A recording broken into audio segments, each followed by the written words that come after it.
Hai guys, Assalamualaikum. Video kali ni aku nak tunjuk macam mana. Oh my god, are you crying? No, it's just raining. Hai guys, Assalamualaikum. Video kali ni aku nak tunjuk macam mana aku dekorasi bilik Batman anak aku. Sebelum tu korang kena subscribe dan tekan butang loceng. Okey, ini cat yang aku guna untuk dekorasi bilik anak aku. Ini cat black color, setting glow. Ini untuk dindingnya. Aku boleh pakai untuk cantik-cantik. Lepas tu dia boleh padam balik. Ni setting glow. Kalau dia belilah kat mana-mana awet. Ini color kelabu, QC ni. Ini untuk aku lukis mural Batman. Ini juga QC warna biru untuk mural. Kuning QC juga. Dan hitam QC untuk mural juga. Okey. Ini harga dalam 30 lebih. Ini sebenarnya cat luar rumah. So aku pakai untuk dalam bilik, so dia lebih tahan lama, terutamanya pada mural.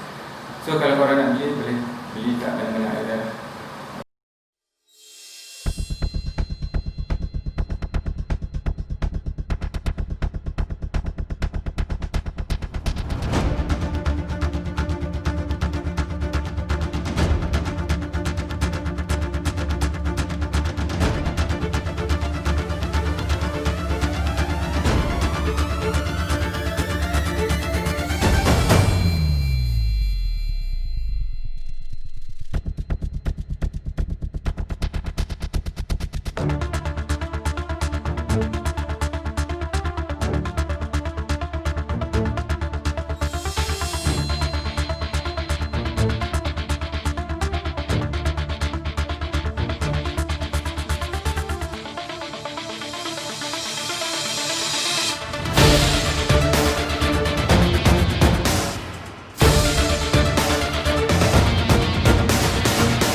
Okay, ini poster dia yang aku dapatkan daripada Google. So, ini hasilnya.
Okey, itu saja video untuk kali ini. Terima kasih kerana menonton.